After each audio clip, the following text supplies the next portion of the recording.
Revisando las 5 etapas de la historia en América.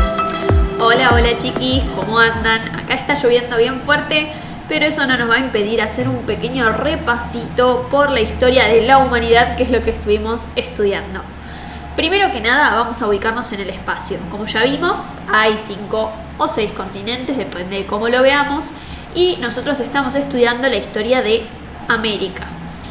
Vimos que podíamos dividir el tiempo en 5 etapas. La primera vimos que era la prehistoria, en donde podía estar pasando, por ejemplo, esto o esto.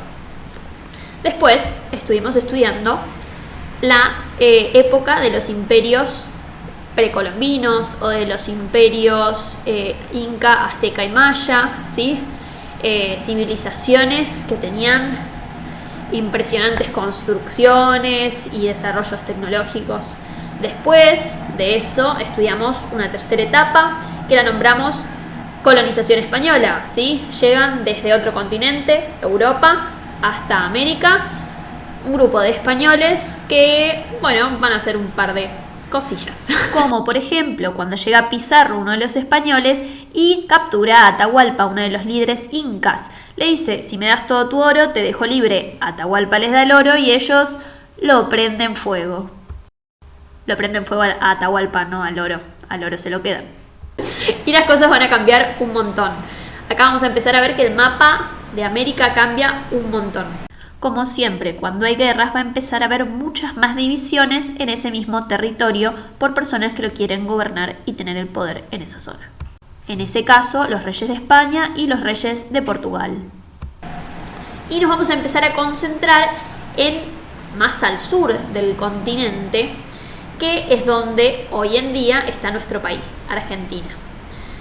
Así llegamos a la cuarta etapa, la que estuvieron estudiando el año pasado, el proceso de independencia. Y ahí tenemos un montón de nombres que nos acordamos, como Belgrano, San Martín, el cruce de los Andes, el Cabildo y un montón de cosas que pasaron para sacarnos de encima a los españoles.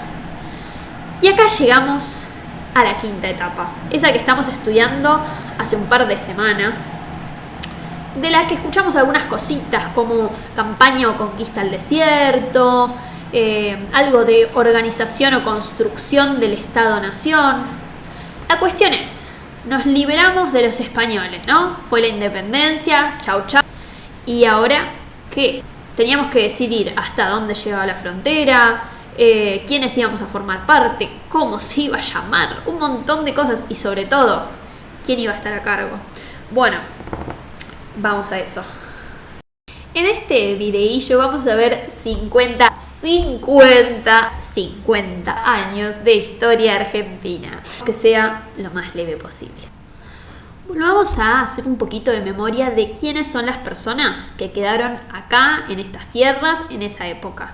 Bien, nos sacamos de encima a los españoles, chau virrey, pero ¿quiénes nos quedaron? Bueno, San Martín se fue a seguir liberando países por América y por acá nos quedaron algunos otros líderes. Acordémonos que estos líderes eran hombres, siempre, hombres con bastante dinero y por lo general descendientes de españoles, ¿sí? Eran hijos o nietos de españoles que habían nacido acá en Argentina. Ojo, porque aunque tuviesen parientes españoles no quería decir que estuviesen a favor de seguir teniendo un rey en España que nos gobernara desde tan lejos, ¿sí? Esos mismos hijos de españoles capaz habían luchado para lograr la independencia y ya no depender más del rey de España. Pero acuérdense que los que nos liberaban eran hombres blancos y descendientes de españoles.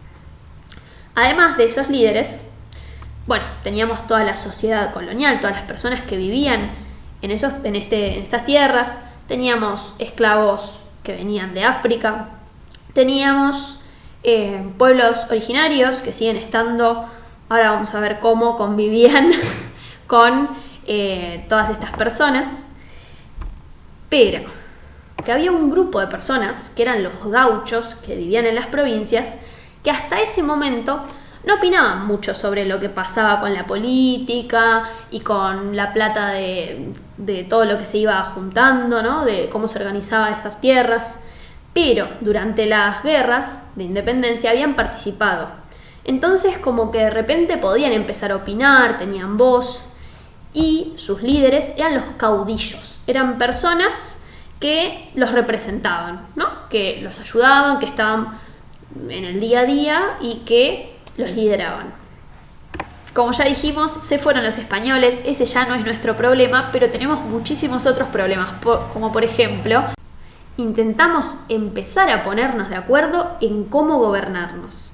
Dijimos, listo, no queremos más hacer esto del cabildo abierto, que tengan opinión los de la iglesia, que tengan opinión los que son representantes del rey de España, queremos decidir solo los que vivimos acá, perfecto. ¿Y cómo nos organizamos? En la tarea no les mandé mapa de esta época, porque esta época es un lío. Hay guerra con Brasil, hay guerra con Paraguay, las fronteras son un desastre, así que como año a año van cambiando, todos estaban peleados con todos y que el territorio iba cambiando constantemente. En estas tierras todavía no estaban todas las provincias que ustedes conocen, por ejemplo Misiones o Santa Cruz, algunas sí y otras no. Dentro de las provincias que sí estaban, había muchas que decían que querían gobernarse a ellas mismas, que querían poder decidir sobre cómo se organizaban con las leyes, con la plata, pero Buenos Aires no estaba muy de acuerdo. ¿Por qué? Imagínense esto, imagínense que en el aula Tiago, que se sienta cerca de la puerta, les dice, bueno, yo me siento acá cerca de la puerta, así que cada vez que pasen me van a tener que pagar 5 pesos. Y ustedes dicen, no, ¿por qué? La puerta es del aula de todos. Pero Tiago dice, pero yo soy el que está cerca de la puerta, así que si no me pagan, no pasan.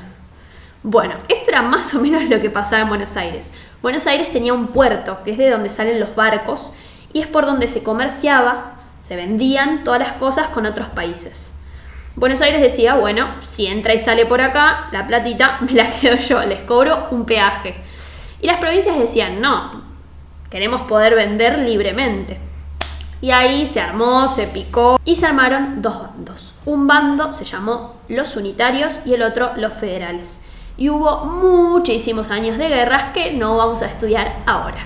Lo importante es que sepan que los unitarios eran los que querían que el poder estuviera centralizado en Buenos Aires y los federales eran los que querían que cada provincia pudiese decidir un poco más sobre lo que pasaba. En 1824 se juntan para charlar un poquito entre ellos e intentar resolver las cosas. Tenían la idea de armar como un manual de reglas, como si fuesen las reglas para jugar al fútbol, en la que todos estuviesen de acuerdo. Iba a ser la Constitución Nacional, pero cada vez que se juntaban se armaba un despelote. Como esto de la Constitución no funcionó, cada uno siguió por su lado.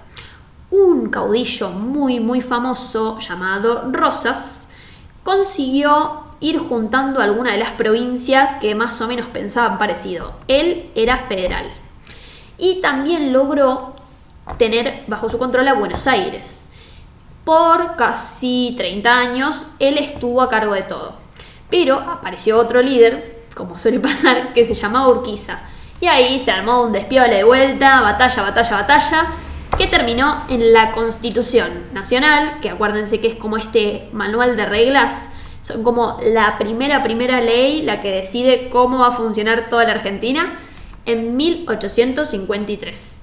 O sea que finalmente logran ponerse de acuerdo. Pero Buenos Aires dice, a mí esta Constitución no me gusta.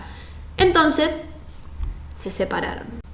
Como van a poder ver en el mapita que les mandé, son como dos países separados. No sé si vieron el meme de que Mendoza ahora quiere ser otro país y separarse de Argentina, pero bueno, más o menos eso era lo que pasaba. Buenos Aires estaba por un lado y era como su propio país, y el resto de las provincias estaban por otro lado y se llamaban la Confederación. Pero, hay otra batalla, otra guerra, en la que Buenos Aires pierde y finalmente se suma a esta Constitución y logran más o menos unificarse, hacerse amiguis y formar Argentina.